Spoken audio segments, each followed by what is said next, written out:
साक्षात् परब्रह्म तस्मै श्री गुरुवे नमः। शुक्लांबरधरं विष्णुं शशिवर्णं चतुर्भुजं प्रसन्नवदनं ध्यायेत् सर्वविघ्नोपशान्तये। वीरं वीरभयादितत्त्वभरितं वीरासनस्थं सदा वीरश्रेष्ठनुतं विरिञ्चि विनुतं वीराधिवीरं हरिं वीरेन्द्रयोगिमानसचरं वेदान्तविद्याकृतिं वीरब्रह्ममहं भजामि सततं श्रीवीरजगद्गुरुम्। ॐ गणाधिपतये नमः। ओं भद्रकाली समेत वीरभद्रस्वामिने नमः। ओं कनमपोलेरि देवतायै नमः। భక్త మహాశయులందరకు నమస్కారం.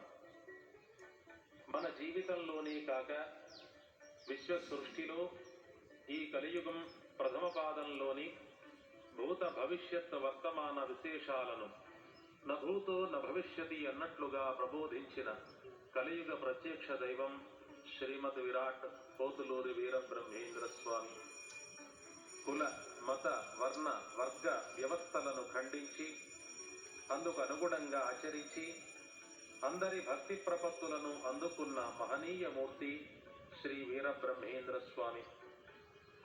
మానవులలో మానవునిగా అవతరించి వీరం బొట్లయ్య, వీరప్పయ్య, వీరబ్రహ్మేంద్ర స్వామి అనే 3 నామధేయములతో ఒకే అవతారముగా సంచరించి భవిష్యత్ కాలజ్ఞానము తెలియజెప్పి అజ్ఞానులను సుజ్ఞానులను చేయుటకై ఆత్మబోధలను ప్రవచించి జీవ సమాధి నిష్ఠా గరిష్ఠుడయ్యుండి ధర్మ పరిపాలన చేయుటకు శ్రీ వీరభోగ వసంతరాయలుగా రాబోవుచున్న శ్రీమన్నారాయణుని అవతారము వీరబ్రహ్మంగారు.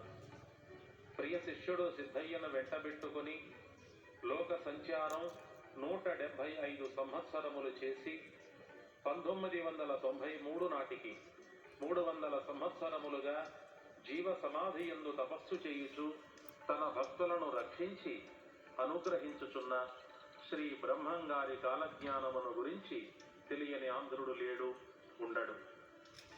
ఎక్కడ ఏ చిన్న చిత్రం జరిగినా, ఏ విచిత్రమైన వార్త విన్నా, ఎలాంటి ప్రళయం వచ్చినా ప్రతివారు బ్రహ్మంగారి కాలజ్ఞానం తలచుకుంటారు. అన్నీ బ్రహ్మంగారు చెప్పినట్లే జరుగుతున్నాయి అని అనుకోకుండా ఉండలేరు. ఇంతటి మహామహిమాన్వితమైన కాలజ్ఞానమును గూర్చి పదే పదే తలచుకుంటాం. కానీ బ్రహ్మంగారు కాలజ్ఞానంలో ఏమి వ్రాశారు, అందులో ఉన్న విశేషాలు ఏమిటి, జరిగిపోయినవి ఎన్ని, జరుగుతున్నవి ఏమిటి, జరగవలసినవి ఇంకెన్ని, అసలు ఈ కాలజ్ఞానం మొత్తము పూర్తిగా జరుగుటకు ఎంతకాలం పడుతుంది అనే సందేహాలు అందరిలోనూ మెదులుతూ ఉంటాయి.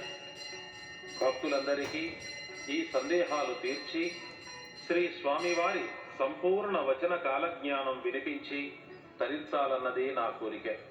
అందుకే 12 సంవత్సరాల కఠోర శ్రమతో సేకరించిన ఈ కాలజ్ఞాన విశేషాలను మీ అందరికీ సమర్పించుచున్నాను.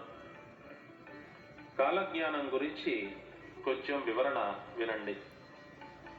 బ్రహ్మంగారు వ్రాసిన కాలజ్ఞానం కలియుగం 5000 సంవత్సరములు పూర్తి అయిన తరువాత ప్రారంభమై 108 సంవత్సరముల ప్రమాణంలో జరుగుతుంది. కలియుగం మొత్తము 4,32,000 సంవత్సరాలు. ఇప్పుడు జరుగుతున్నది ప్రథమ పాదం.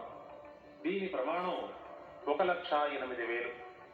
కృతయుగం, త్రేతాయుగం, ద్వాపరయుగం, కలియుగం మొత్తము కలిసి ఒక మహాయుగం. ప్రతి మహాయుగాంతం అయిన తరువాత సృష్టిలో జీవరాశి మొత్తము నాశనము చేయబడి మరలా